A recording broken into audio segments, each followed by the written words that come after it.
That went as well as that could have gone. Welcome back to the OSM channel. The other day I picked up this lawnmower for free. This is a Craftsman T2200 mower. I believe it's dated around 2014, but I was kind of surprised that somebody was throwing this away. I saw the ad on Facebook Marketplace. This is out by the curb. First one that grabs it, gets it. So the wife and I rushed down there. You know, the ad was posted a half hour ago. As we pull down the street, I see about 3 or 4 other pickup trucks pull down the street. I thought, it must be gone. So we go down to the end of the block, turn around, go back to the house. Sure enough, the mower was hiding behind the bushes and the owner was out there. They said, yeah, please take it. We can't figure out what's wrong with it. You're more than welcome to it. So we loaded it up in the back of the truck, just brought it home, offloaded it, and here we are. It just boggles my mind that somebody would throw this out as opposed to wanting to spend a few dollars repairing it. But then again, I don't know how serious the problems are with this mower yet, and I don't know what small engine shops charge to repair something like this. You know, a repair bill could be $500–600. So in a way, I kind of get it, but also, what's this machine go for new? You know, $2,500, something like that. So we're going to take advantage of the situation and we're going to see if we can't get her going.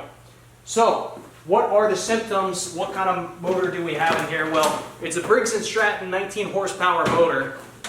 And when I turn the key, by the way, I charged the battery last night, you can hear the starter solenoid click. Now it seems like the engine is running into an issue, like a wall of compression or something more serious, and I'm inclined to believe it's something more serious because when I put my hands on the flywheel, I'm going to ensure that the key is off all the way. When I put my hands on the flywheel and try and turn it manually, I can hear that there's some type of collision inside the engine. We have 2 solid parts that are hitting one another. You hear that? It might be somewhat serious, but I think we're going to do our best to try and get it going. Aside from that, it does have oil in it. The oil is clean. There's a leak around the valve cover gasket. Looks like that's been dripping, which the owner told me the machine has been smoking, so that would explain the smoking issue, oil dripping down onto the exhaust from the valve cover. So I think the first thing we're going to do is we're going to take the engine hood off, take the valve cover off, and inspect the valve, see if we get any clues from in there. Let's start taking all these cowlings off the top of the engine.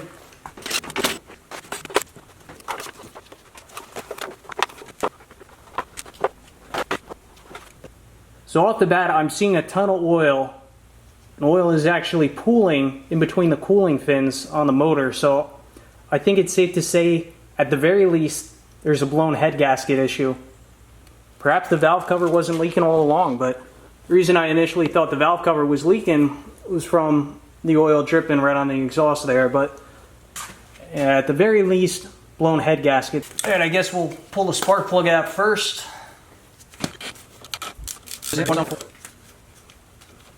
Definitely some carbon buildup, but it's not super wet.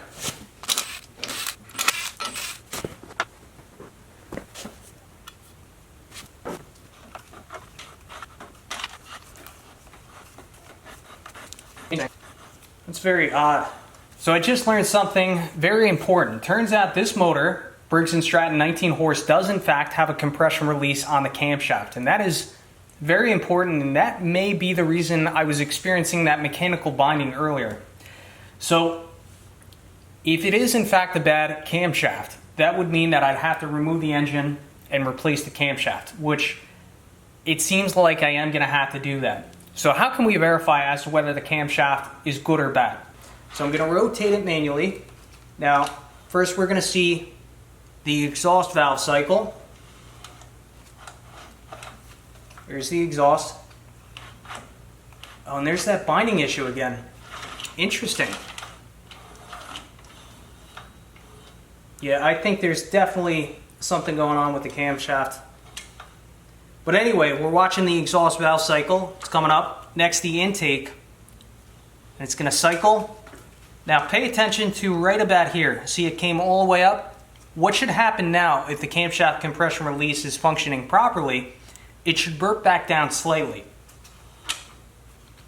And I heard a little click, but I didn't see it go down at all. I didn't hear it click that time. So that's exhaust intake, and it's not burping at all. So that tells me we definitely have a bad camshaft. So that means we are going to have to pull this engine off the machine without question.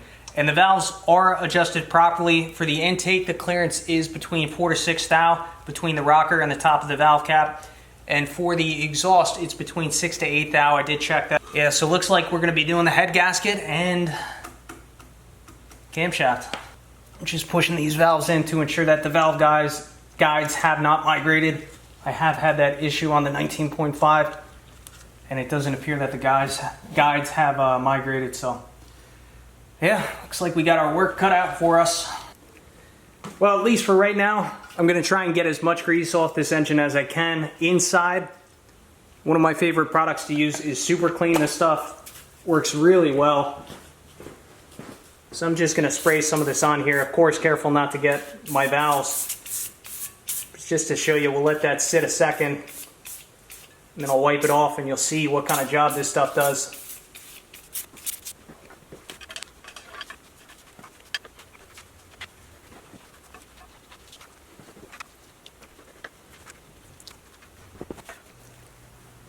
Alright, I got the engine cleaned up the best that I could. So what I'm thinking now, I think we're just going to pull the head off now, inspect the cylinder wall to see if it's in decent condition, and then we will go from there. If it looks in fairly decent condition and salvageable, what we are going to do is we're going to remove the rest of the engine from the frame, and then we're going to take it up on the workbench, start taking it apart, and of course replace that camshaft. So what I would like to do now, I'm going to remove the rockers, the push rods. There are caps on the ends of the valve, so we're going to remove those, unbolt the exhaust, unbolt the intake, and then we will remove the head.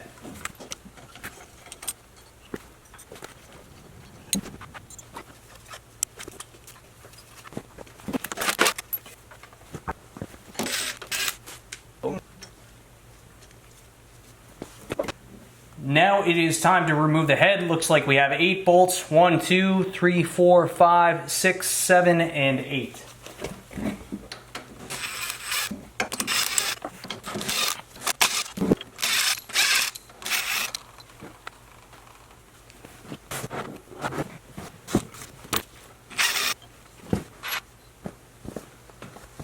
Let's see what's behind door number 1. Wow. Look at that head gasket. That thing is shot. Wow. That is something. You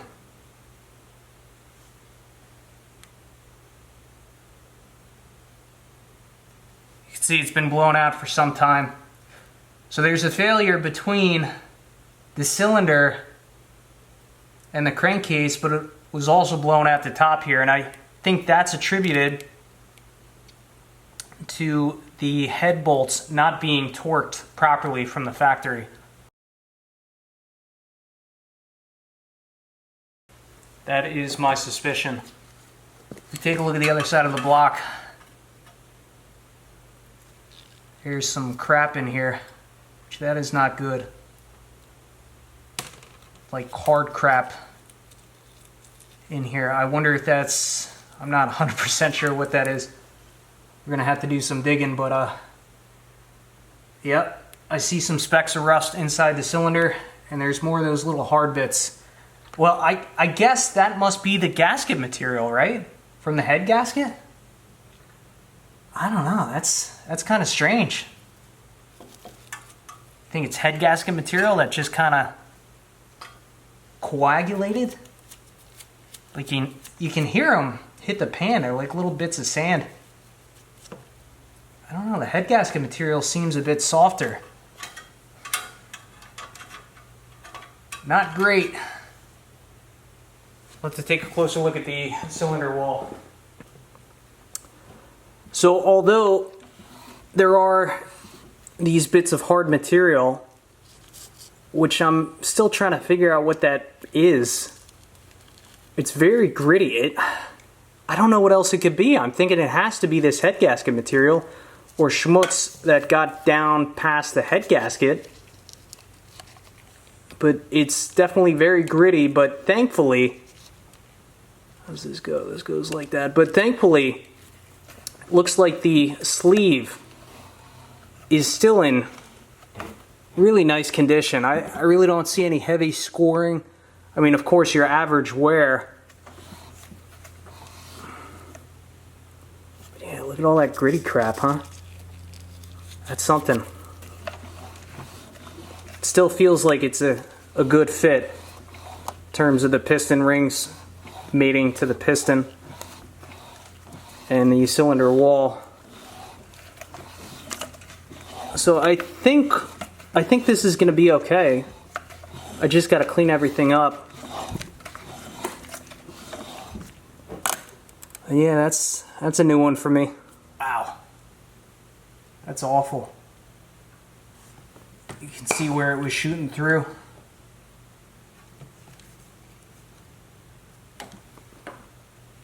Throw that out.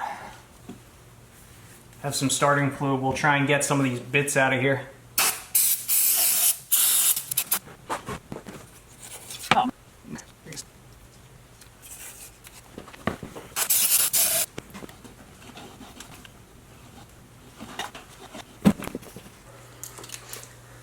Alright, so now we need to separate the carburetor linkages from the carburetor back to the engine. So a little tip. Every now and then, when you disconnect these linkages, you may find that there's a few different holes. So what you can do, get yourself an oil-based paint marker and just mark the linkage as well as the hole that it goes into. You know, there's a small hole for the spring right here and a larger hole for that other linkage. So, I mean, it's pretty self-explanatory, but it just helps a lot during reassembly. So, because the intake horn is disconnected, we should be able to kind of pull this piece out, see if we can rotate it, something like that.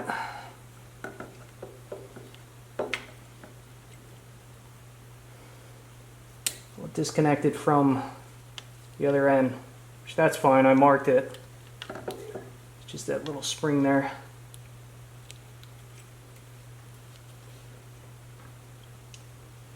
And this carburetor also has an electrical connection on the bottom of it.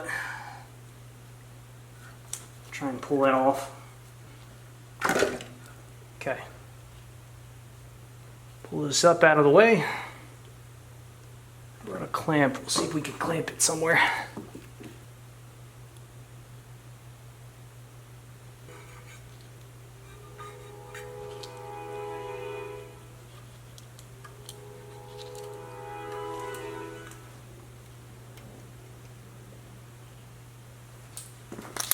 I believe this is our throttle. I'm going to make a mark. Paint marker's not showing up too well. Let me switch over to a Sharpie. We'll make a mark where it kind of lines up on the bracket. Put a little arrow. Again, for reassembly, this is going to help a lot. Should be a T20. Loosen this up. You can see how that cable kind of shifted. Rotate out, done. That's gasoline pouring out, that's no good. Oh, wow. Oh, goodness gracious. Yeah, lesson learned. Pinch off that fuel line before you go and hang up the carburetor like I did. Let's disconnect the battery, 7/16. So now I'm gonna start draining the engine oil. There's this little cap. You gotta like push in and twist. I do have a catch bucket below, as well as a funnel if need be to guide the oil. So we'll twist and then pull out. It should start flowing. Hopefully we don't see any metallic shavings. Well, I got tired of holding that funnel, so I stopped the flow and I swapped it out with this chock full of nuts tin lid. Piece of tin foil works great because you can sneak it underneath that drain plug and bend it so that way the oil flows down the path of the bend. So while that is draining, I believe there's a few electrical connections that we have to disconnect. Obviously the lug going on the starter. Looks like there's a larger plug right here that takes care of these 4 wires, so pretty simple. 2 push tabs, disconnect that, that's out of the way.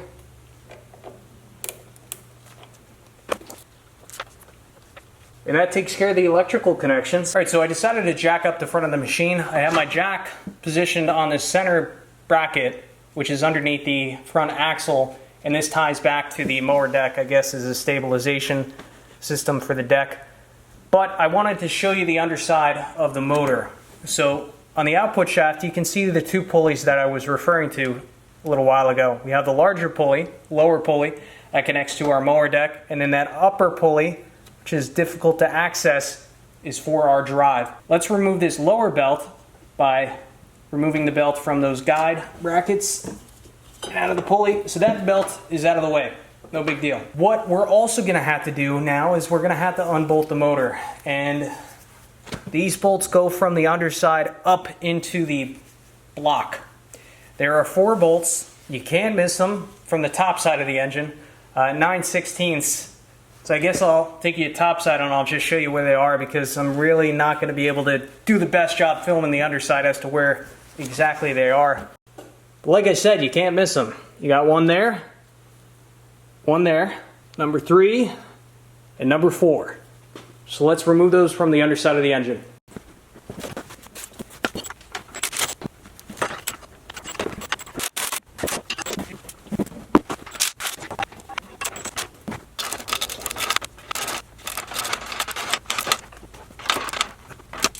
Alright, so I have all the belts off the pulley. As for getting the belts past those guards, what I found helpful was to manually rotate the engine and pinch the belt in between the pulley and the guard and just work it off. So that worked out just fine. I went to try and lift the engine up and out. I did remove all 4 mounting bolts, however, this pulley is too wide. So we're going to have to remove, I guess, this set of pulleys. 5/8 winner.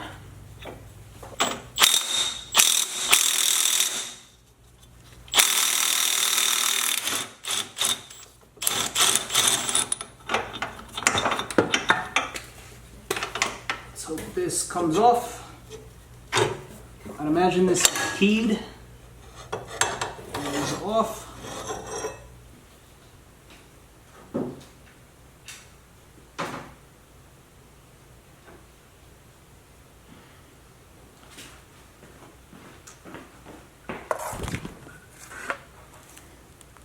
Engine teardown, day number 2. So the first thing we need to do today is to remove this cover.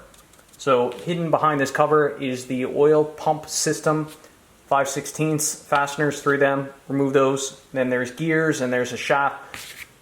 Handy to have a little magnet, so we'll pull that all apart. Then we will remove the main cover. Careful not to damage the seal, because the main output shaft seal is not leaking, and I'd like to reuse it if possible. And then once we remove this cover, we'll have a good understanding as to whether we can salvage this engine or not. And from there, then I will order replacement parts as needed. So let's continue with the teardown. Now, my guess, I believe that camshaft compression release lever has severed. I think it's completely detached. I could be wrong, but that's what I'm guessing.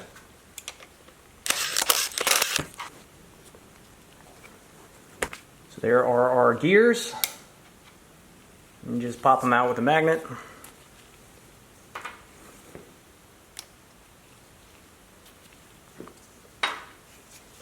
And the main shaft.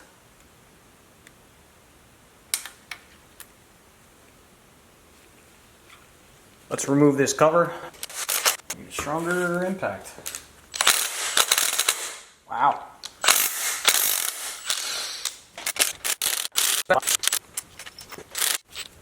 You can see the Loctite on those fasteners. That's why my little driver couldn't remove these fasteners. So let me grab a rubber mallet and we'll knock the cover back here and here on these ears. Definitely don't hit on the oil filter.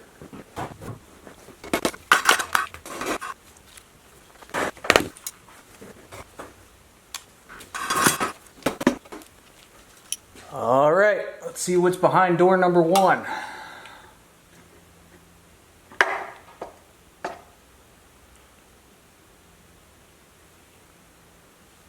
Ooh, we have some problems in here. I see some objects in the bottom of the case. So let's take the governor off.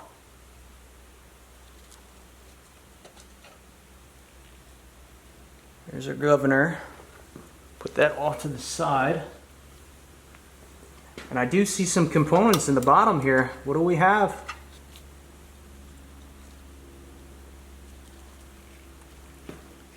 Remnants of a lever. It looks like that's the camshaft compression release lever. Question is did it do any irreversible damage?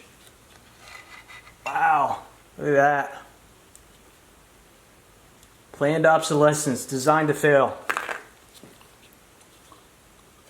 Let's pull our camshaft out of here. Just gotta watch the lifters. There go the lifters. Yeah. So that's where that camshaft compression release lever would sit, and it's completely off the camshaft. Wow. Junk. Get those lifters out of there. There's one.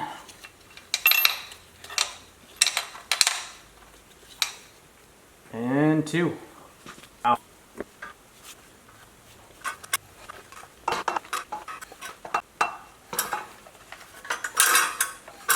I think we're going to be okay here. Definitely going to have to clean this out good. Get this mating surface clean, ensure we get all the metallic objects out of there. There's the spring.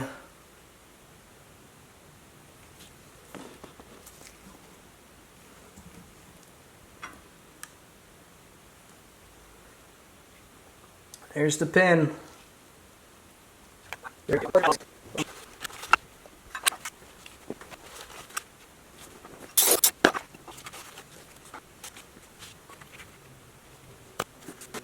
So I'm not sure if I mentioned this earlier on in the video, but if you'll recall, when I initially tried to turn the engine over by hand while the engine was still in the machine, I felt like there was interference. There was metal on metal contact somewhere within the engine. Now what I think happened there, I think when the camshaft compression release lever failed and disintegrated, I think some of these components got lodged in between the case and this counterbalance, which they would have to wedge in here just right.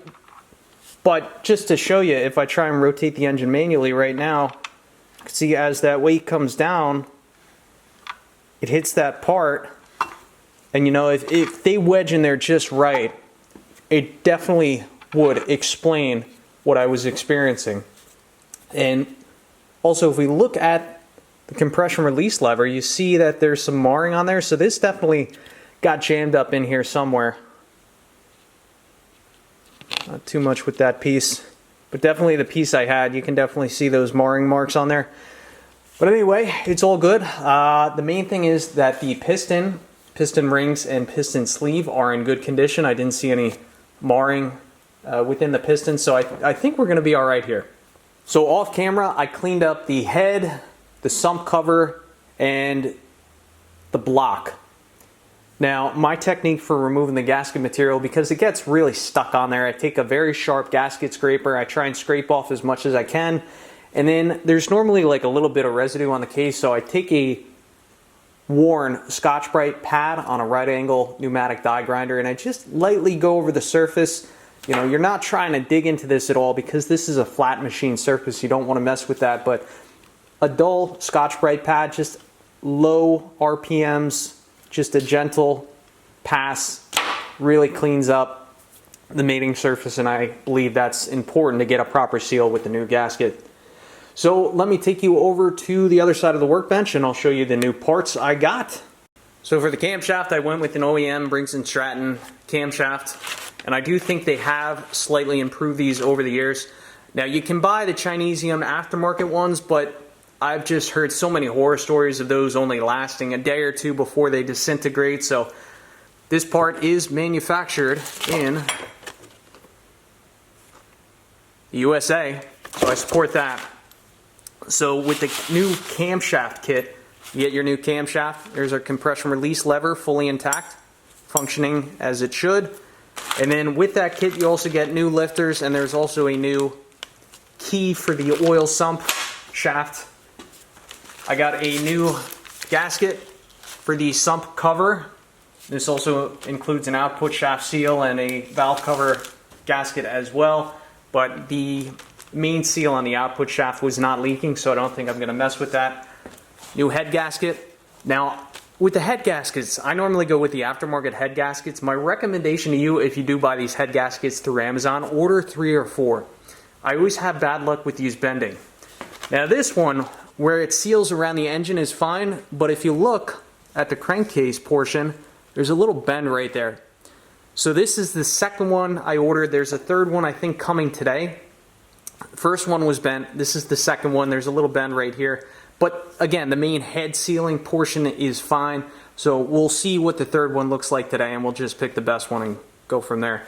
But it just really frustrates me that they don't package these better. And aside from that, I bought a pack of 4 of these oil filters.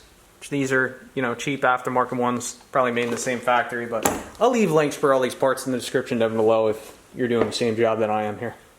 Now before we reassemble everything, I want to talk about the head and the valve. So as you can see, I did clean this up off camera, just carefully took a wire brush and got in here.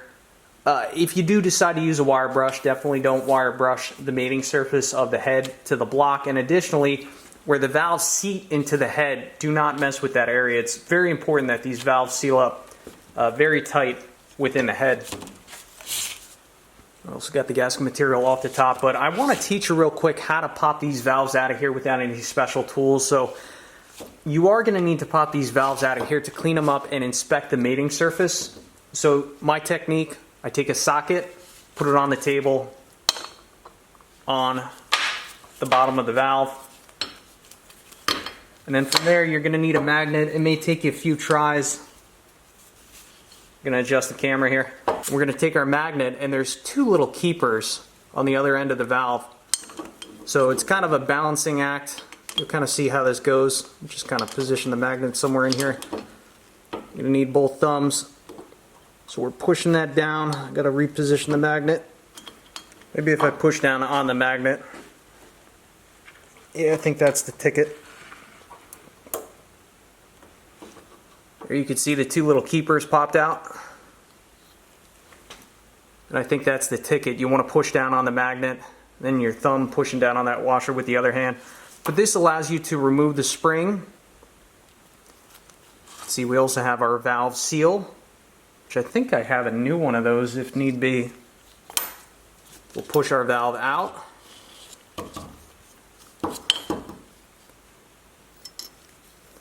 And this is where you really want to inspect your valves. You want to ensure that where they seal into the head is shiny and it appears to be in decent condition. Now this valve was fine. I think this is the intake. I think the other one's the exhaust. Yes, that's correct. So the larger one's the intake, the smaller one's the exhaust.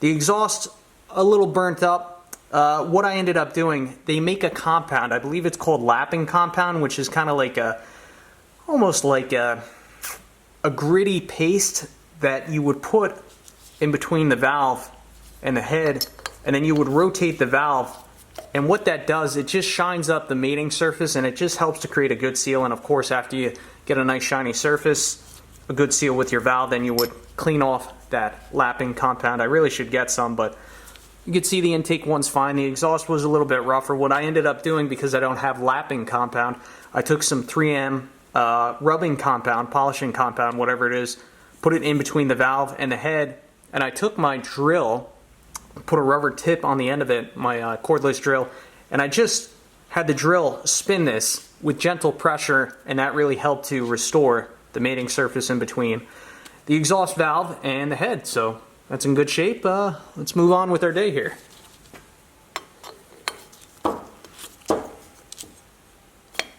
Take our 2 keepers.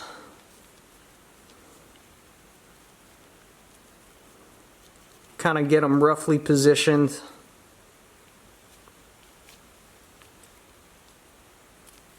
So now you can see those 2 keepers are in position, and from here I'll just kind of push down and help guide those keepers along the valve stem. They drop down, lift up, and that is in good shape. So now it is time to start the reassembly, and the first thing I need to do is to install the 2 new lifters that were included in the camshaft kit. Now, Last time I reassembled one of these engines, some guys broke my balls that I didn't use any engine assembly lube. Well, I don't have engine assembly lube. I do have some axle grease, so maybe it'll make you guys happy if I put a little bit of axle grease on these lifters.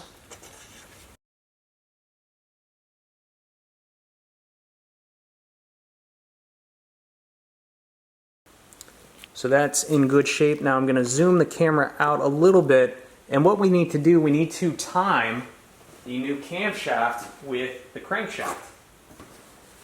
So let me show you the timing marks here. Put a little lubrication on the end of the camshaft here.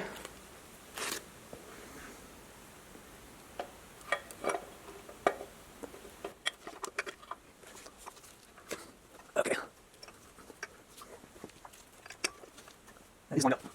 So there's a look at the timing marks. I mean, it's pretty simple stuff, guys. We have our crankshaft and then we have our camshaft. So if you look at the crankshaft, see there's a single tooth that has a little dot on it. And then on the camshaft, there's a dot in between two teeth. So you just line up the dots and you're good to go. So with that new crankshaft installed, I'm going to rotate the engine to its more upright position, where the counterbalance is facing down. And if you'll notice, I'm not sure if I mentioned this earlier on, I keep a couple of blocks of wood on the workbench here because it allows me to stabilize the engine, and now I don't have to really worry about it falling off the table as much. It's still a little rocky, but it's fine. So we have our crankshaft installed. Now before we put the sump cover back on, we do need to reinstall the governor. The governor, you want to be careful with this. You don't want to go messing with this if you don't have to. So this gets inserted over the crankshaft, and then the end of it, you know, there's this little catch for the end of the governor. And you also want to ensure that the teeth jive onto the camshaft. So I was on the fence with replacing this output shaft seal, but we're here. We have a new one. I guess mine as well. Can't hurt anything, can we? Famous last words. Anyway, I have this seal puller. We'll try and hook this on the inner lip. Try and carefully pry this out of here.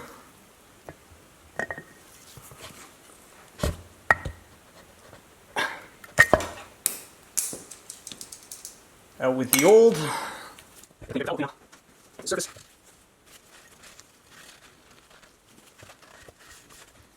Alright, that's nice and clean. Take a little bit of axle grease here. Lubricate the case. Lubricate the new seal. Just a little bit.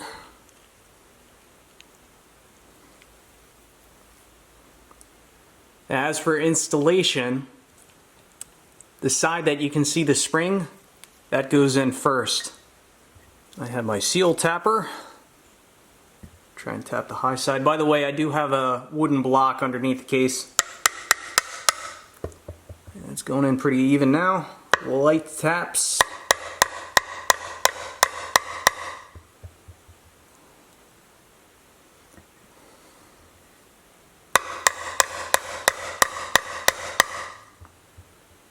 Looking good. Just tap her till she bottoms out.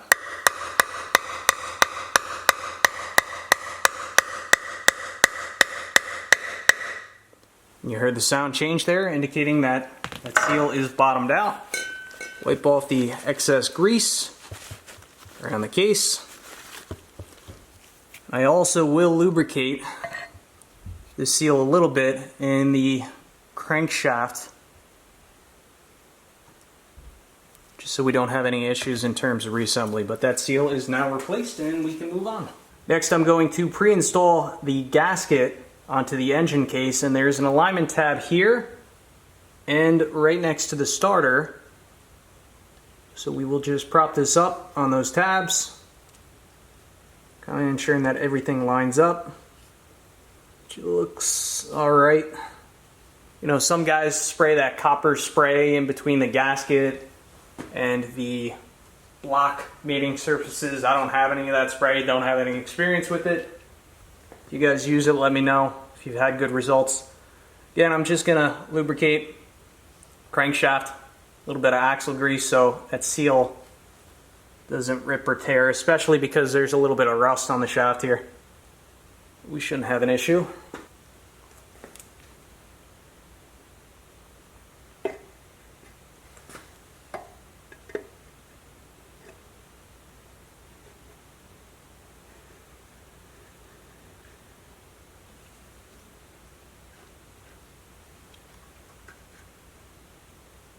Now, as I install this, I'm ensuring that the wire harness is not getting pinched.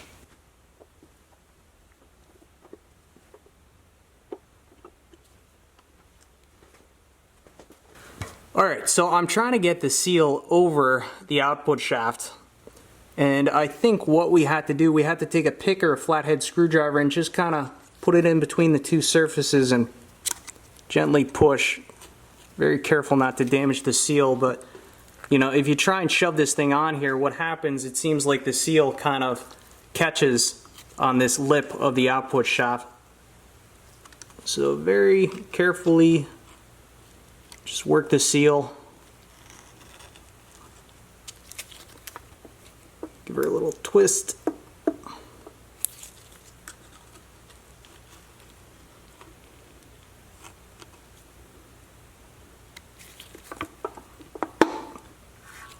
See, she started to go there.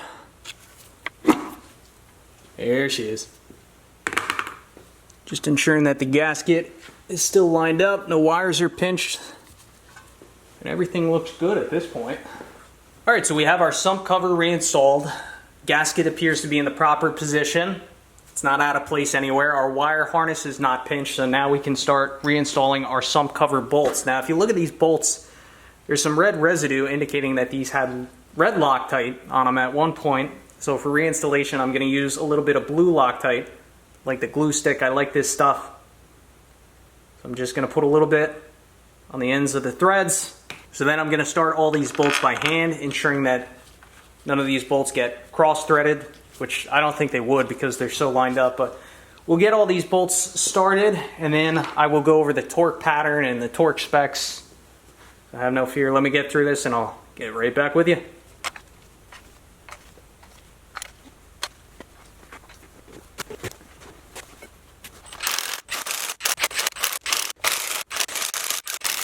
It is worth noting with the impact, I didn't tighten up these fasteners. I just kind of snugged them down to where we can start applying torque. Just saves the wrist. So now it's time to torque down the bolts for the crankcase or sump cover.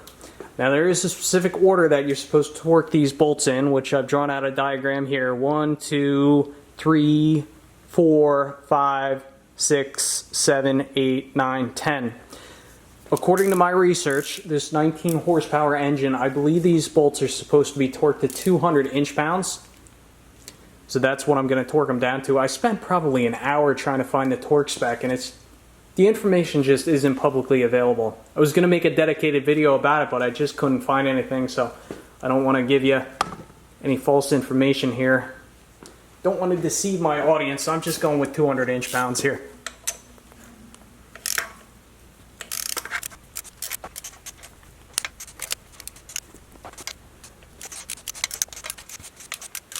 Time to install the gearing for the oil pump. So included in the camshaft kit was this new shaft. Oh, you guys are going to break my balls again for no assembly loops. Let me put a little bit of axle grease on this. All right, a little bit of lubrication on the shaft. And looks like either end is identical, so I don't believe it matters which direction you insert this shaft in here. Make sure that it engages with the camshaft, to which it does. And we will install the inner gear, the outer gear,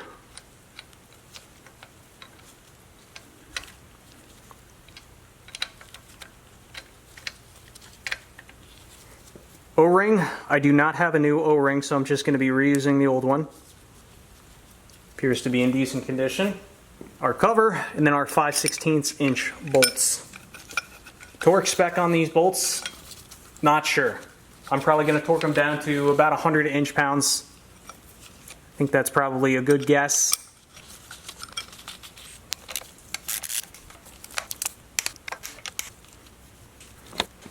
So I changed my mind. 100 inch-pounds did not seem like enough, so I'm upping it to 140 inch-pounds.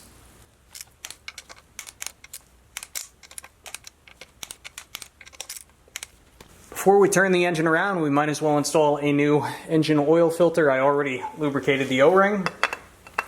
Now for installation, I like to twist these counterclockwise until I hear a click.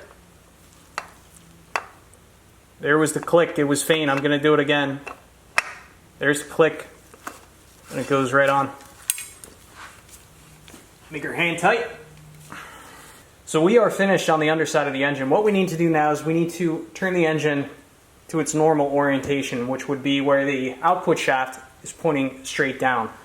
So to do this, walk the engine back a little bit. Then I have two 4x4 blocks. Just going to rotate the engine carefully onto these blocks.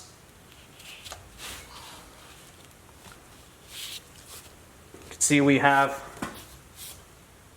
the piston cylinder facing us, so we can start installing the head on the engine. So it actually looks like I haven't hit this surface yet with the die grinder, so I'm going to take my little right angle pneumatic die grinder with the dull Scotch-Brite pad, and I'm just going to almost like polish this. We're not trying to dig into this. We don't want to remove any material because this is machined, but really we're just trying to gently get off any leftover gasket material and get this surface nice and clean for the new head gasket.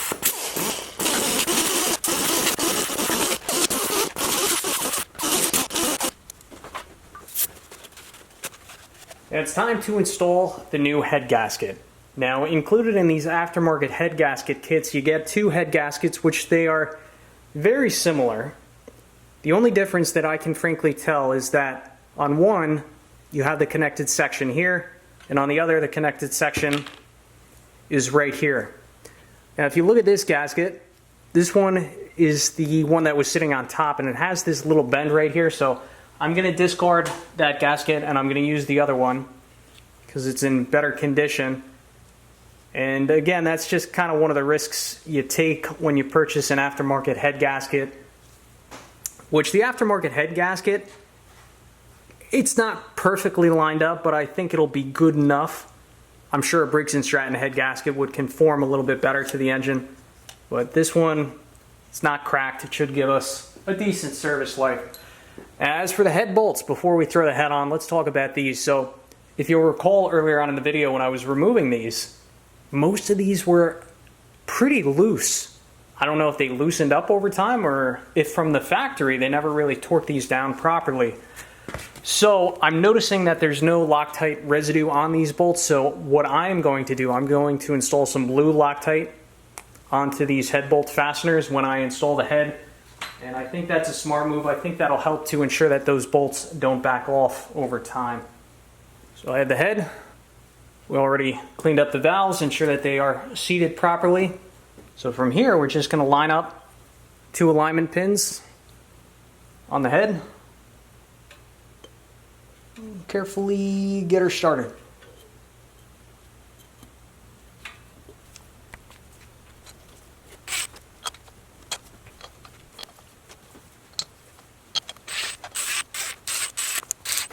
So for torquing the head bolts, to the best of my knowledge, the order in which the head bolts are supposed to be torqued: 1, 2, 3, 4, 5, 6, 7, 8.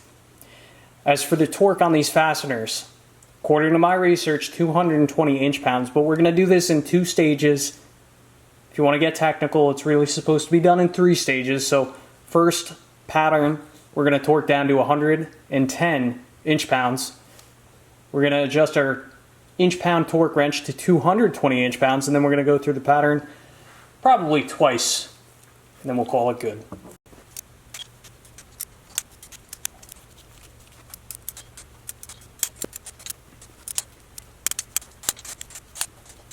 Now that we have the head properly torqued, what we need to do is insert a screwdriver into the spark plug hole, rotate the engine till the piston is at the top of the stroke, right about there. And now I'm going to get a clean paper towel and we can start installing the push rods as well as the rockers, and we need to set the clearances.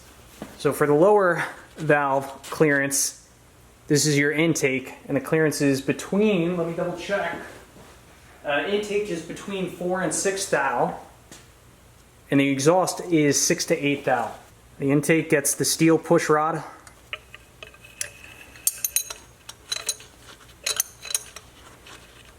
The exhaust, the upper, gets the aluminum push rod. Now on the valve stem, very important, there should be a little metal cap. Make sure you put that back on. Our rocker. And our nut. Be wary of that set screw in there. I believe that's a T20 rocker. Nut. Intake, we'll set at 4 thou, so we'll take our feeler gauge, put it in between the rocker and that cap on the end of the valve. That's actually a pretty good fit right there. Hold that nut in place and tighten up the set screw. T20.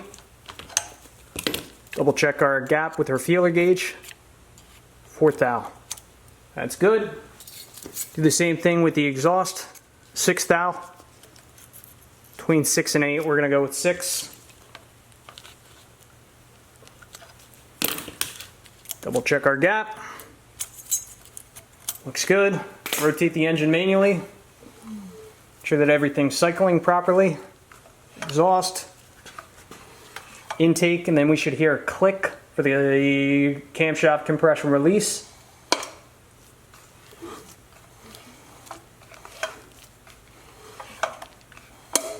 Beautiful. So as noted earlier on in this video, it's very easy to remove the belt for the mower deck. However, the drive belt is tricky because that belt is tucked underneath the underside of the machine, and it's difficult to get to. The best thing to do, honestly, is to remove the mower deck. That way you can see what's going on. But how I got that belt loosened up initially was to remove the fan and pulley from the transmission back here. So we remove the fan and the transmission pulley, which that is kind of keyed in there. So I'm actually going to reinstall this now while there's no tension on the drive belt. And the way we're going to relieve tension on that belt is there's actually a belt tensioner under here, and I want to show that to you. Okay, so I think you can see it now. I actually removed the left arm for the mower deck. Again, it'd be a lot easier to drop the mower deck, but this is our tensioner pulley. And you can see that I can actually move this by hand. So what I'm going to do is I'm going to pop this belt off the pulley, which there's a little tab, a guide there, which we're going to have to get that back on there. But that really is the best way to loosen up the drive belt. And then again, as for reinstallation, now you can see that metal tab, so we're going to have to kind of shift this tensioner over. We're going to have to bend this tab over and get the belt back on there after we get this belt back on the transmission and back on the engine. It's a little tedious, but it's definitely doable. You just got to pony up, shut up, and get her done.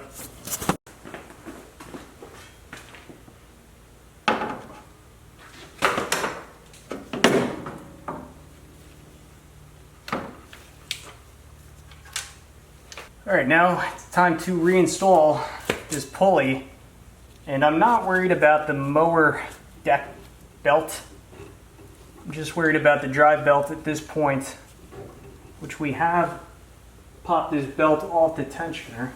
So I guess we'll line it up in the grooves of the pulley and try and slide it up over the output shaft.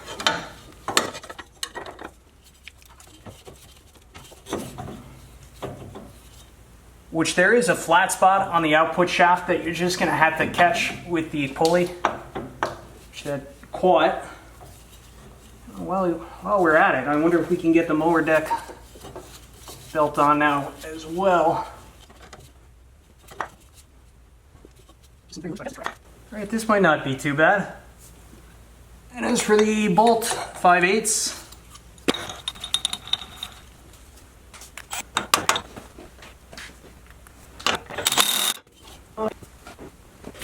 Now for the drive belt, we got to try and get it back on that tensioner pulley. We'll see how bad this is.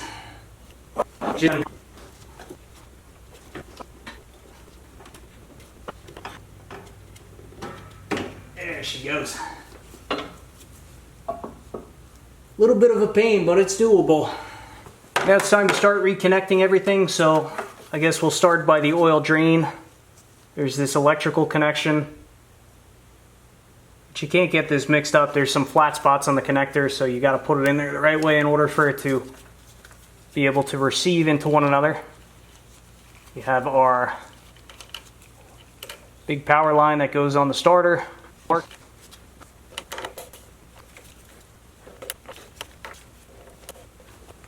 Shuffling back to the other side of the mower, let's see if we can reinstall our carburetor.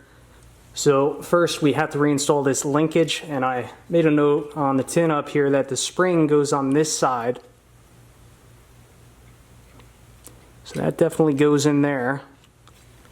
And then that spring hooks into that smaller hole.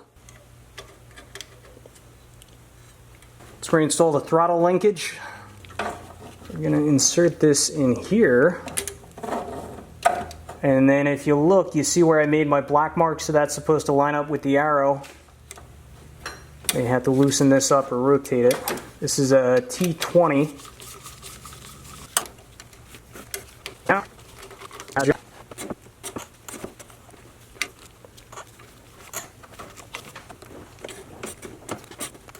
Okay, let's reinstall the carburetor. I don't think these linkages are too terribly complex. Also, as for the intake horn, I'm just reusing there's like an O-ring, kind of a squared edge O-ring that we're just going to reuse. The head gasket kit did include a new gasket for the intake, but because there's that O-ring, I don't think there's any point putting the gasket on top of that. Now for this loop linkage, this slides into a little channel that you can't really see on camera, but if you look where this piece of tin makes a right-hand turn, that gets inserted in there. But what I want to focus on is this linkage with the little spring. So we may have to adjust the position of the carburetor, but make sure you're in focus, which I think you are. You can see what I did there. I just had to rotate the carburetor outwards a little bit, sneak that linkage into, there's like a piece of plastic, almost like a wear guard there, and then our spring goes into the little hole right here.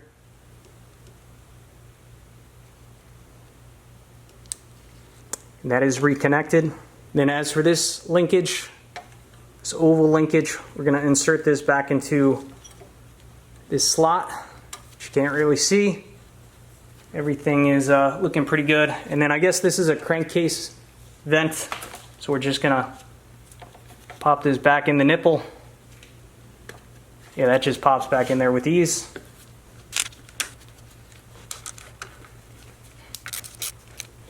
Install the electrical connection on the bottom of the carburetor.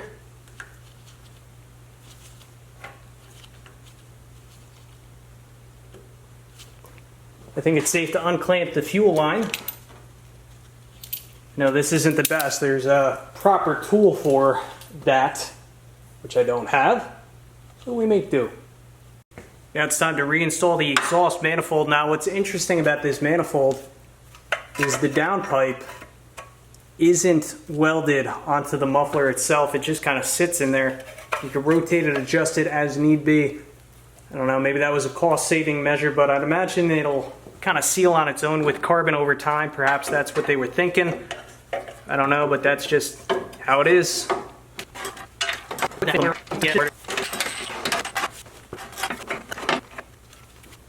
So included in that aftermarket head gasket kit was a new gasket for the exhaust. And there are two gaskets very similar. One is for the intake, which we're not using, and one is for the exhaust. They're made of different materials. The one that looks like the same material that the head gasket is made out of, that is the gasket that is designed to be used for the exhaust downpipe. So I guess I'm going to kind of start a fastener here, try and catch it on one of the ears.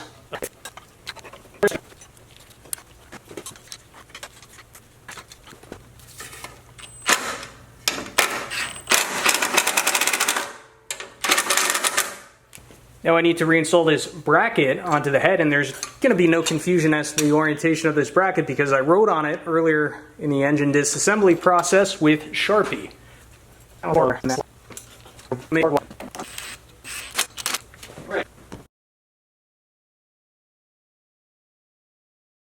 According to the spec on the hood, this machine calls for 48 ounces of oil, which is equivalent to 1.5 quarts. Now I'm using 5W30 full synthetic.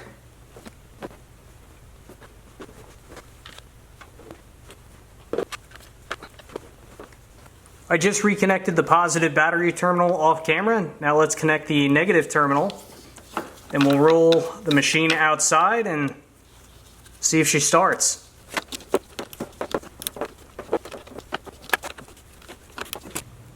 I also want to share this bit of information with you. This is something I learned the hard way. So, on these automatic transmissions, this is how you get the transmission into neutral, which I did not know that initially when I pushed it up into my truck. And I had to have some random stranger help me out, and boy was it a bear. I wish I had known about this, but right now, transmission is engaged. To disengage the transmission and put the tractor into neutral, you want to pull out on this and lift up. And that is now in neutral, and now we can push this without killing ourselves. Alright, let's see if she fires up.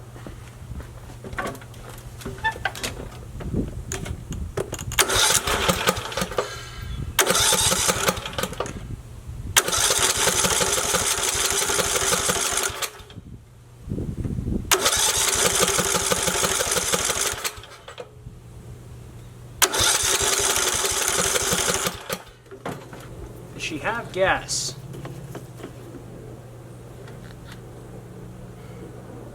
She has gas, but it smells a bit old.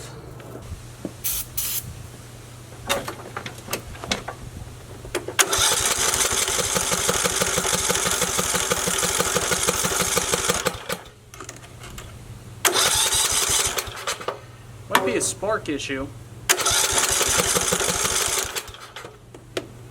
Because you'd think with that starting fluid it would at least pop a little bit.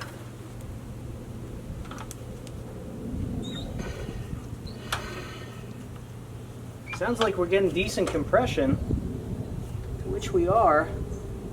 So let's pull the spark plug out, verify that we're getting good spark, and we'll go from there.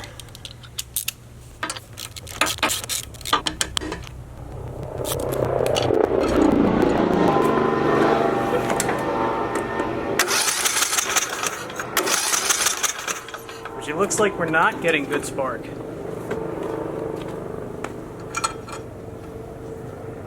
Interesting. So I don't know how well you can see that on camera, but there's a lot of gunk on the gap for the spark plug. Let me see if I have another one. So here's a better view of the spark plug, and now you can see what I'm seeing. You see all this carbon buildup in here? It's definitely not helping our case, so I don't have a new one. I'm going to try and clean this up. Maybe we'll sand down the points just a little bit. See if we can get her working at least for today. A little bit of fine sandpaper here.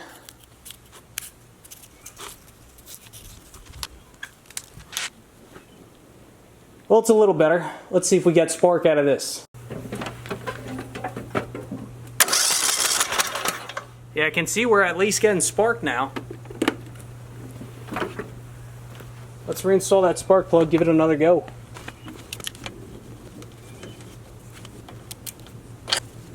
Alright, round two.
see the muffler smoking a little bit, but that's just from the residual oil that dripped on it.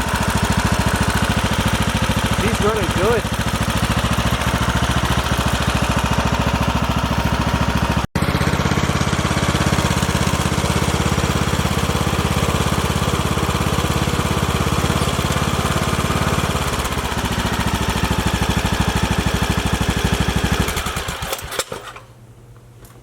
Awesome. It's a good little running machine there.